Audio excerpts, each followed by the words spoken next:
Looking for a job? Find those people. Okay, presenting Kevin Bottomley. Give him a round of applause.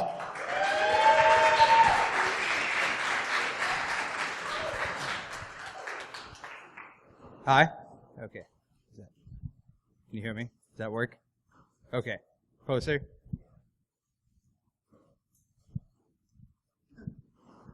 Closer? Closer? Nope.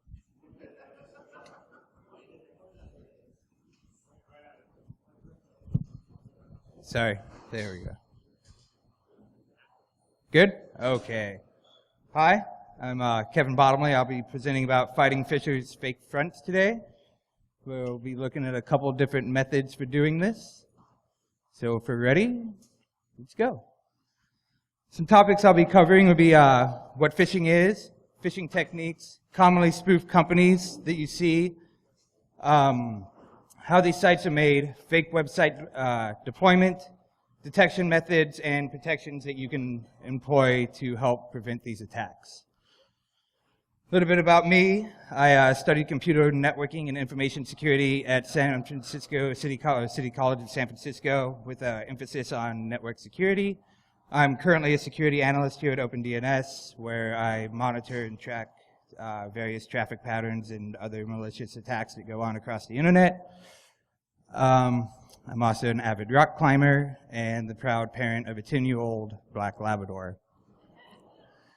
So what is phishing? It's a form of social engineering where people try and garner the trust of the sender, or a sender tries to garner the trust of the receiver of usually a malicious email. It's an attempt to gather usernames and passwords and other credentials to use to log into various websites, and also an attempt to get credit cards or money and other various items. It's also for gathering personal identifiable information such as your address, your birth date, social security number, anything else that they can use to emulate who you are. And a recent estimate by the RSA at the beginning of the year put the estimated loss in December of 2014 alone at $453 million, which is a quite substantial amount of money.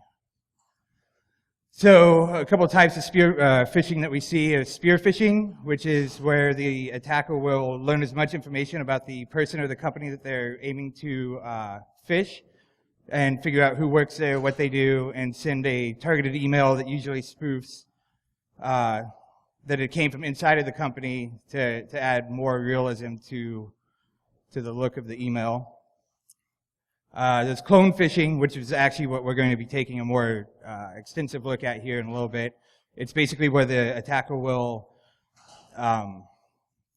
take a real website and clone it, and the emails that go along with it, send that to the receiver, and emulate basically a perfectly realistic looking website. And then whaling, where you have they target like CSO or CEOs and CFOs of companies because they usually have more access to the monetary aspects of the company, as well as usually insider information and other intelligence that the attacker would like to gather. You basically have two types of servers that are used in these attacks. The first is a dedicated server that's like this, where the domain name is actually meant to spoof something that looks like, so this is meant to look like, this is meant to look like the Apple website. You can see in the URL, or the domain is uk-appleidverify.co.uk. Clearly not an actual Apple website, but it looks very real. And then the other type of website is usually a compromised domain, where they will use various vulnerabilities in the website to place malicious pages at the end of the URL. Usually it's a little bit more hidden than this one. This is actually a website for some calligraphy ink place in the Philippines. Both of these domains are actually still active. By the way, I just pulled them out of fishtank.com yesterday. Apparently the site owner of this has not been notified yet. Recently there was the big Anthem breach. While this in itself, I'm not sure of the attack vector, but it led to a mass emailing of fake Anthem emails playing on the breach and basically using it as a scare tactic to get people to click on the link to either send them to a spoofed website or download malicious content. And then more recently, you had the breach at the State Department that led to a phishing attack on the White House, which divulged some, while not classified information, it was very sensitive in the fact that it contained the president's itinerary, which is somewhat public, but it had an exact time of every place that he would be, and foreign intelligence agencies tend to really enjoy this kind of information. So the anatomy of a fish, for you interested in biology. We can talk about that later. And then we have the anatomy of the fish that we're covering today. So it basically starts out where the sender will craft a malicious email to appear to be a valid email from a legitimate company such as PayPal or Bank of America or any one of a number of legitimate corporations. The user clicks on the link and is directed to the phishing page, and then the user's asked for the credentials such as usernames and passwords. Now here's where it kind of splits off. Depending on the site design, the user can either be redirected through the use of usually PHP scripting, and then the credentials will be cached, and then they'll be logged into the legitimate site, or the user will be redirected to other pages that have been also crafted by the attackers to try and garner more information, such as the addresses and the birth dates, social security numbers, phone numbers and all that, which we'll see an example of here in a little bit. And then sometimes you even see things where they ask for more information, such as a passport, driver's license, state IDs, or any copy of that. Then the criminals can use this for either their own personal gain, or more than likely you'll see it bundled as a package for sale somewhere on the deeper web for extremely cheap, like $5 gets you hundreds of people's information. And then you get redirected to a legitimate website again, that little example being PayPal down in the little picture. Does anyone here work for PayPal? Okay, because I'm going to be using you a lot, and I don't want you to block my stuff before I'm done. So how many people have gotten a phishing email here? Yeah. How many of you clicked on that link? Yeah. Wow, that's way more than I expected to answer that, actually. Of course, it's all for research. It's all for research. We'll get into that here in a minute, too. So some of the more commonly spoofed companies that you see are PayPal, Apple, Google, Gmail, Yahoo, Dropbox, and any number of financial institutions, Wells Fargo, Bank of America, HSBC. The list there can go on. So some of the commonly spoofed companies again, and so the numbers for these data I should clarify. So what I did was if you go to fishtank.com, which is a community repository that people can upload fishes and verify them that they find, you can actually pull down the CSV of all of the verified fish that go on. So there was about 28,000 that were currently sitting there that were online and verified when I pulled the CSV. A big chunk of that has no attribution to it, so it means that it didn't have a company name that went along with it. So I kind of just stripped out that because it didn't add much value to it. So that left me with roughly about 9,000 domains with attribution. So I took the top 5, which is PayPal, AOL, this Post Italiane, which I believe is the Italian Postal Office, and then eBay and Google. So the 51% of PayPal is the 51% of the top 5 of those. And so the total of those 5 is 3,138, with PayPal accounting for roughly 1,600 of those. So just to give you an idea of where I got the number from. But either way, yes. Amazingly enough, at least on the fish tank aspect of it, there weren't a lot of online verified fishes. Now, that's not to say, that there's not some that have been taken down. But that's just what the current online was from 4 or 5 days ago, I believe. But they are in the list, but the numbers are very small. So how are these pages developed? The costs are relatively low. A server costs you about $5, and then to buy a name, if you choose to set up your own, costs you roughly another $10. So it's about $15. Usually it's not actually the fisher's money because he's already fished someone previously to you. So he's actually using your money to pay for his new stuff.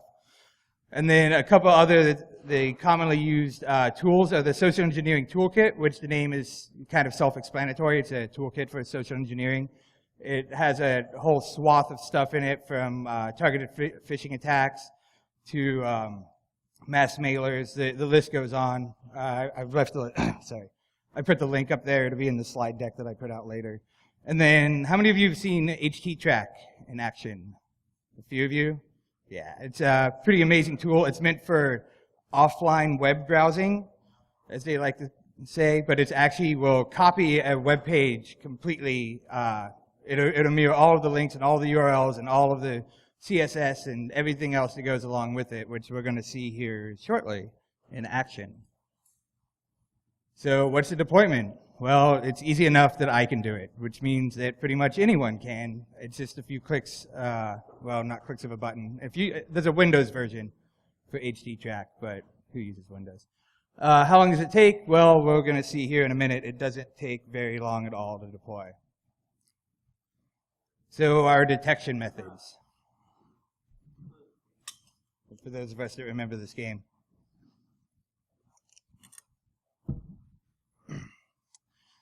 So basically, we employ three main detection methods here, or employ three aspects of the detection method. The first is the ASN of the company. The second is the IP address or the net block that the companies use. And the third is using what's called natural language processing. The ASN is basically part of the autonomous system. So it's a collection of all the routing prefixes for all of the IPs that basically tells your computer how to get from point A to point B on the internet.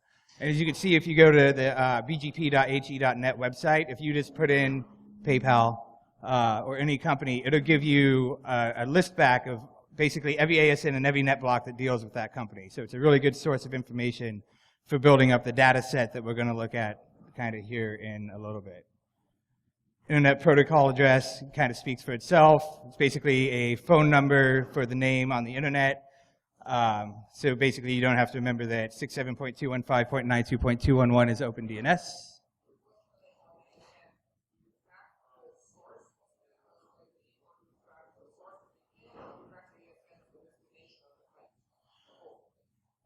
So the question is, do we track the ASN of the Phake website? Sorry.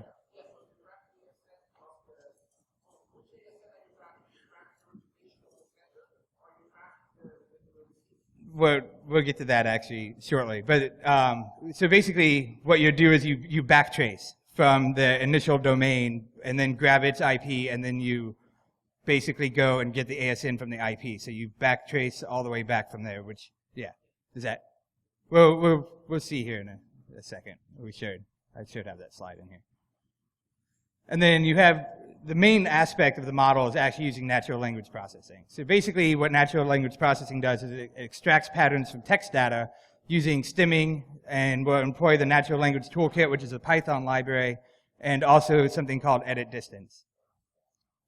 So Stimming is basically when you take a word and you break it down into its root form. So in this example, you see update, updater, updates, updated, and updating. When you stim it down to its root form, it becomes updat. So you can use this to kind of start breaking up your strings into like one common word. And then using the natural language toolkit, you can kind of see this, you know, in the example. You import the library, you create the stimmer, you put the words in a list, and then when you iterate over the list, you end up with updat, updat, updat, updat, updat for each one of those 5 words in the words list: update, updates, updater, updated, and updating. So you can easily figure out what the stem part of the string that you're looking for is for your data set here that we're using a little bit. Second thing that we're going to employ, I guess it's actually the third, is edit distance. So it's how similar to strings. And you can think of it the same way that like spell check and autocorrect work. When you start to type in a word and you mistype one of the letters, it'll be all like, do you want to make it this word instead? Because it assigns it a penalty score, which is basically the minimum number of editing operations it takes to change the string that you typed into the string that it believes that you want to actually type. And so there's actually 2 kind of numerical penalties that you can assign.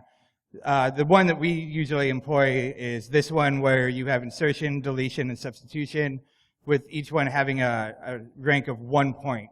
And then there's a Levenstein model, which assigns substitution the number of 2 instead of 1, but we use a really low threshold, so it doesn't. We're not going to cover the Levenstein model right now. So an example of the penalty assignment, right? It's assigned based on the number of operations needed to change one string to the other. So we'll take OpenDNS as an example for this. So when you try and change OpenDNS to OpenDMS, as you can see, nothing happens for the O, the P, the E, the N, and the D, but when you get to the N, it's actually being substituted for M, and then the S is the same. So by substituting the N for the M, you assign it a penalty score of 1, because it took one operation for the string to change. Going a little bit deeper, oops, a little ahead of myself. When trying to turn intention into execution, you basically delete the I, you substitute the N for the E, you substitute the T for the X, the E doesn't change, you insert the C, where the asterisk is up there, and then you substitute the N for the U, T-I-O-N, they're all the same, no change. You have a penalty of 5, so the penalty is greater. So, as I said before, we'll have a little demonstration here about what it takes to actually deploy one of these fishes just to kind of set. I kind of just made a video because it was a little bit easier.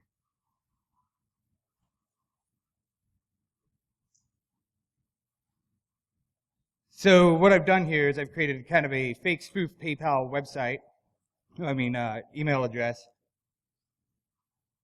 Who's going to act as my victim. And then this is my malicious web server that I've created. So you just type in HTTrack, you give it a project name, call it PayPal. Path it wants to store it, so basically what file directory you want it stored in. The URL that you're giving it that you want it to mirror. So we want to mirror basically the entire PayPal website. And you don't have to go all that deep into it, but I'm going to anyway. So you click number 4. So basically to traverse the entire PayPal website from A to Z. You can use a proxy. I didn't use a proxy. That's why I have a VPS. You can wildcard it here, so it looks for only certain things. It skips other things, so it can just go like and take everything that starts with www, or skip anything that starts with like .zip. You can give it some options. The list is long. You can always RTFM if you really want to figure out everything it does. For those of you that don't know what RTFM means, I'll let you Google it. Oh, I'm sorry. Yes. Yeah, hold on. There is a way to.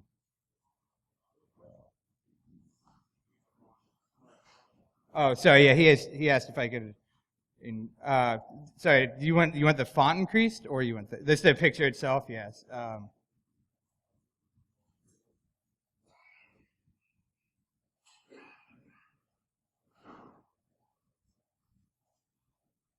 See if this might be a little much. Oh. One more. All right.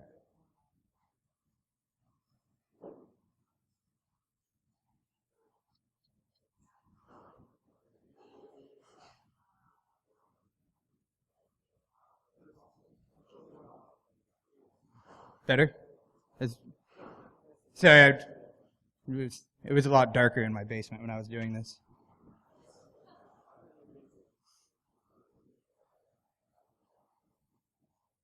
So, continuing on. So, basically what happened back there was I started the crawler to go and crawl everything. And now I've switched over to the social engineering toolkit to craft the fish in itself. So you give it a send to email. So we're going to send it to my fake PayPal victim here, if I can type correctly.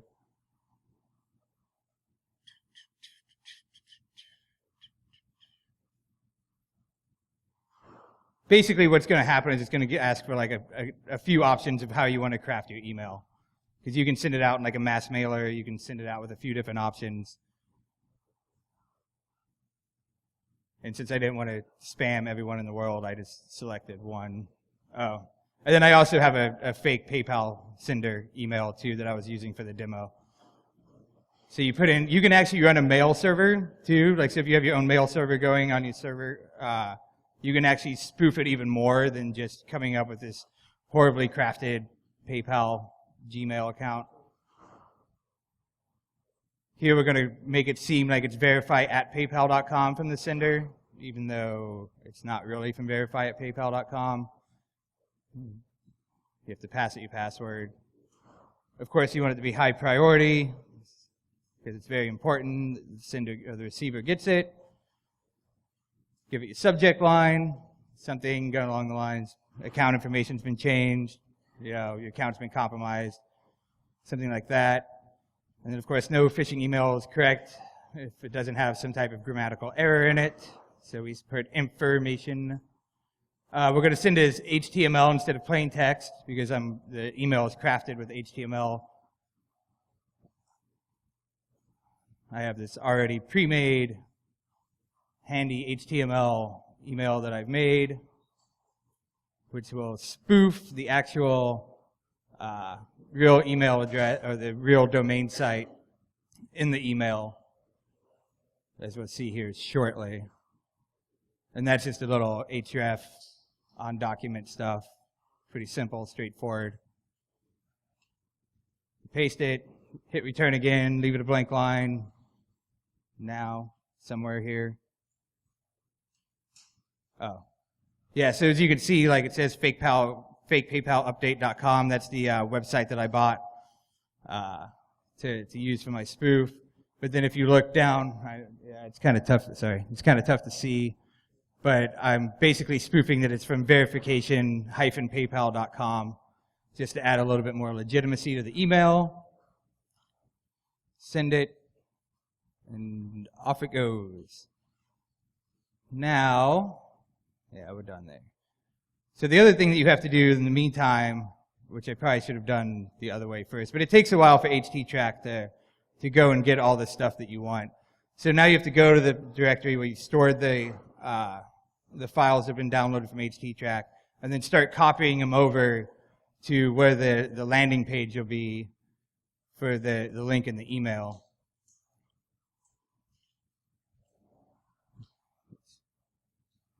Takes a second.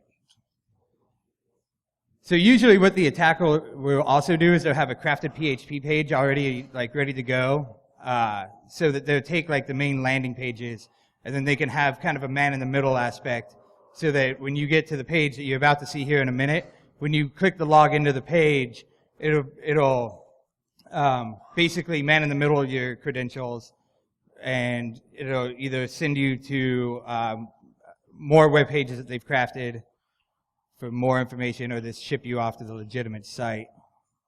And somewhere, there it is. Verify@paypal.com. And it's kind of, yeah, you can see it.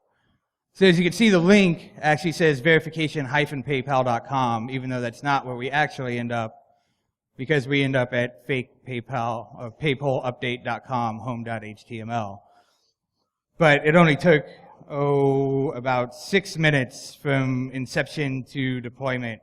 And then, of course, there's a couple other steps that go on with it, like I was talking about, like the PHP pages that would be, basically you would just change the way that the document sends you from the actual PayPal source code, and then you would change it to your own pages that are also stored in the same directory down the line. I believe that is the end of that video.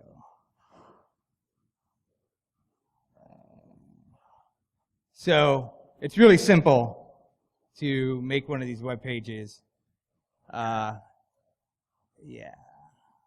Oh, sorry. Uh-oh. There we go.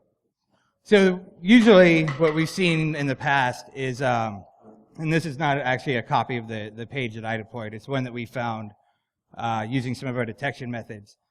So as you can see in the top left corner, it's securitypaypalcenter.com hyphenated.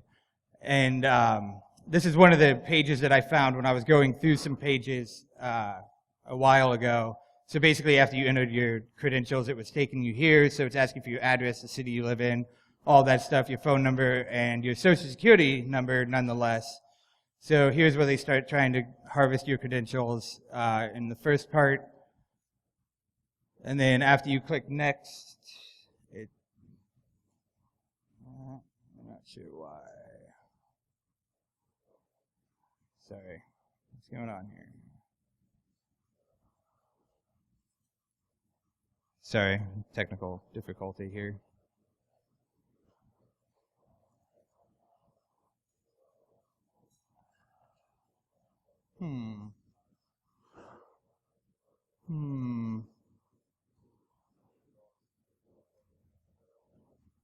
What is going on?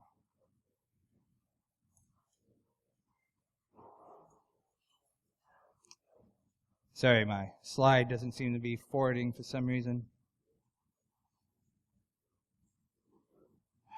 Come on. Really? What's going on here?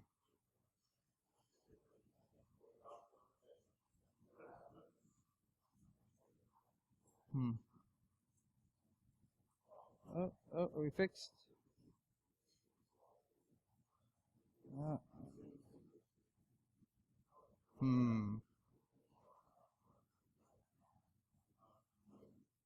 What is going on? Maybe. Sorry. This always happens.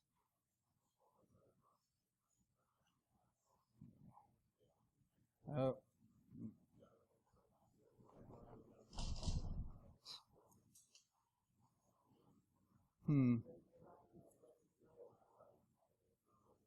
Huh?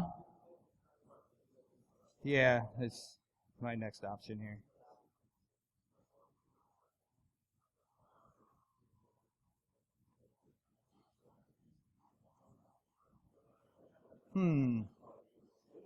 Sorry, my new laptop seems to be here.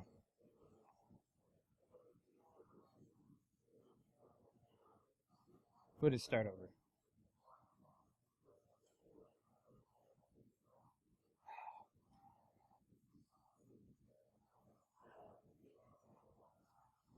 Oh, actually.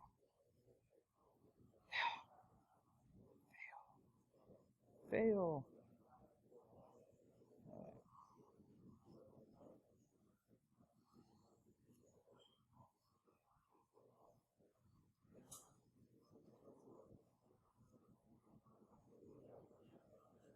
All right, I think we're fixed now. Okay, sorry about that.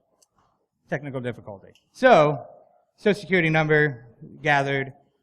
The next page that we went to was credit card information. So it asked for your cardholder name, the card number, expiration date, the card security code, and then the thing that stuck out the most was asking for the PIN number as well, which most websites won't ask you for the PIN number, as that's the point of asking for the CVV on the back of the card. And this particular website actually validated your credit card to make sure you weren't just putting in some type of BS card. So it was using the Loon algorithm to make sure that it was actually valid so that you weren't tricking the trickers. And then the last page of this actual website asked you to verify your information even more. So they were like, send us your passport, your driver's license, your image of your credit card, and proof of address. And then you could nicely submit it to them all in one fell swoop. So that was pretty nice of them, just to make sure that you were verifying who you were as they were stealing your information. So some of the things that kind of stuck out from the email I sent that you can look for in your emails would be this. So even though it says verify at paypal.com here, you can see in the actual sender part of the email where it says fake PayPal sender at gmail.com. That sticks out. The fact of the fake web page that doesn't have any HTTPS involved here, so none of the information that you would pass to it would be encrypted. And PayPal will obviously have their SSL cert and will have encryption going on. So what else? Actually, here I'm going to. So this model can also find things that have to do with like the dark hotel domains. So Microsoft XPUpdate.com, JavaUpdate.flash.net, AdobeArm.com, MicrosoftUpdate.info or info.com, FirefoxUpdata.com, and GmailBoxes.com. I actually have, so you might be wondering like what you can do to kind of help catch this stuff in yourself with the model. So kind of what we do here at OpenDNS is we have the same a model deployed because we see so much traffic at like 50 billion requests a day or somewhere in there. So we're able to actually sit there and watch for these kind of one-off domains. So what I did in the process, and hopefully I don't break my machine again, was I've also deployed my own DNS server that I basically pointed a bunch of traffic to. And one of the things that was pointed, so when that link was clicked, it actually resolved around the DNS server that I had deployed.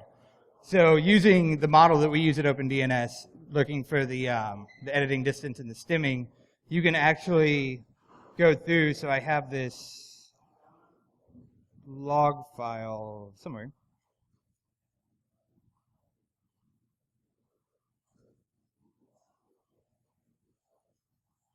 So this is basically everything that my DNS server has been catching since I pointed stuff to it a couple days ago. I think there's somewhere around the realm of like 5,000 queries in it. So using the handy dandy, there. So if we run the script, what this is going to do is basically go through my entire query log and find out of all that, if I get into the right thing. So what it's doing right now is basically going through the entire query log, and it's basically taking all of the domains in the query log, converting them to IP address, testing the IP address against the ASN, and then it's going to, if the ASN is in what's a whitelist that we've created in our data set, it's going to, if the ASN is in the whitelist, it's basically going to take that domain and just keep passing it through because it's obviously not malicious because we've already whitelisted it. So as you can see, we start seeing, that kind of hard to see. Oh.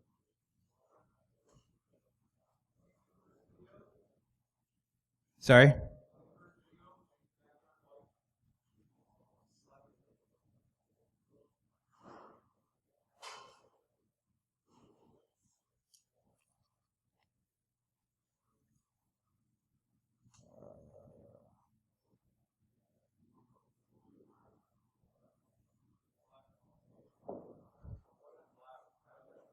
White on black, or black on white. It doesn't matter.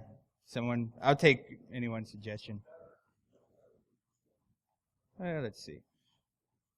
So you can tell that I've actually, well, you can kind of tell, that I actually ran this quite a few times. So out of like the 5,000 domains that are in the query log, it's basically just parsing out, why is this white on?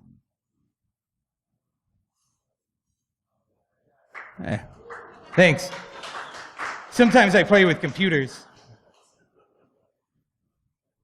So I actually, while I was making all this happen, that's why you see so many of them, but it's only catching the ones that, so this one, it's basically flagging on the updat part that I was showing you earlier from the stimming, and then comparing that to the brand name, and then taking the ASN, and seeing that the ASN is bad, and then being all like, this is a high priority, someone clicked on this domain, you should probably go investigate because someone just got phished.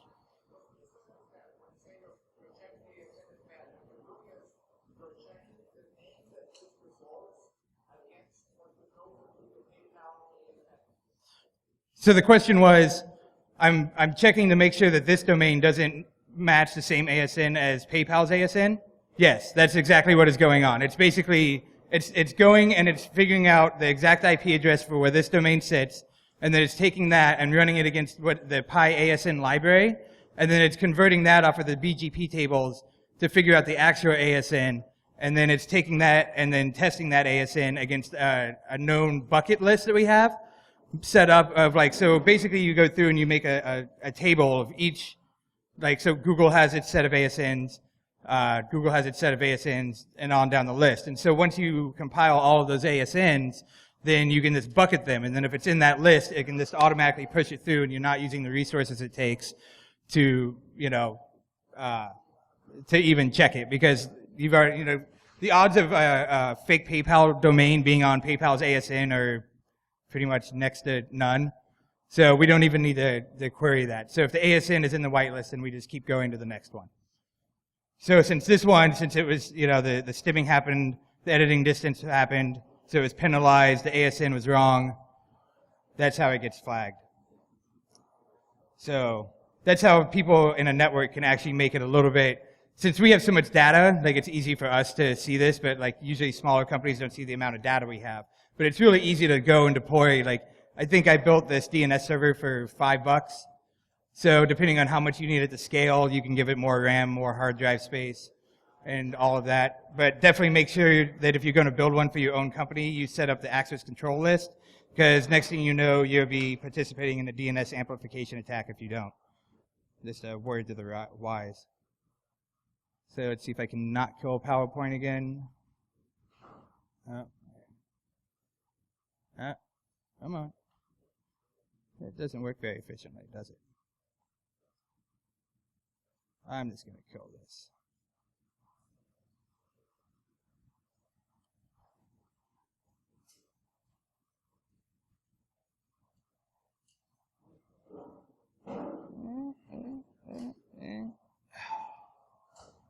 Microsoft.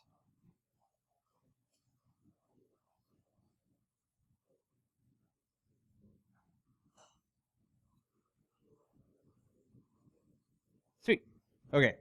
So that's basically the same model that I use to find the fake PayPal domain in the query logs there. It's the exact same thing that we use to find other threat attacks. So like I was saying earlier, the dark hotel domains, the APT1 domains, this works all across the board and not just for phishing. So you can use it to get a lot of insight into pretty much any attack or any malicious URL that's on your network. So back to the phishing, some of the takedown processes that it takes to take one of these fake phishes down is you would notify your like the ISP of where the domain is sitting, the registrar of who the domain was registered through. You can contact the site owner, but if it's a dedicated server, they're probably going to ignore you. And then you can also contact Microsoft, Google, and Mozilla, because they'll put it into their browsers, so when you go and visit, it sends you that big red, this is a phishing page, warning. So some things you can do to help kind of protect yourself even more. You can enable two-factor authentication on every single thing that allows it. Check for HTTPS in the URL bar. Use password keepers like LastPass and KeePass. This allows you to use different passwords across every different site you go to, so even if one of your sites is compromised, the odds of them compromising another one are next to null. And then by comparing the ASNs, the IPs, the WHOIS, and the natural language processing for the site validation. And lastly, don't click on random crap, because that's the first vector. Questions? I know. Yes. Go ahead.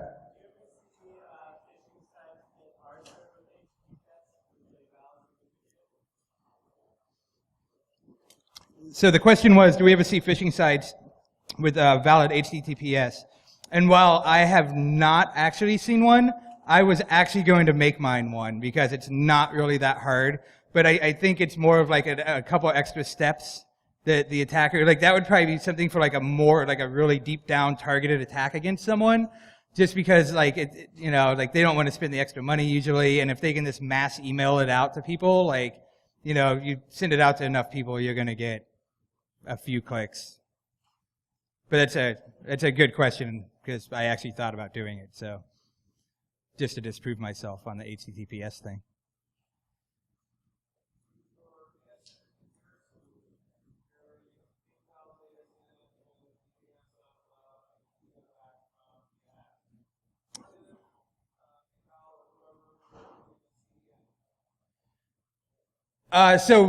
So that's part of building up the training set for the model. Is like sometimes you will get like a random like FP in there. It's bound to happen, and then so you have to go and investigate it a little bit more. That's where a little human interaction comes in. But it does happen, and then you just add it to the whitelist and figure out if it's actually like a legitimate PayPal domain before you do that.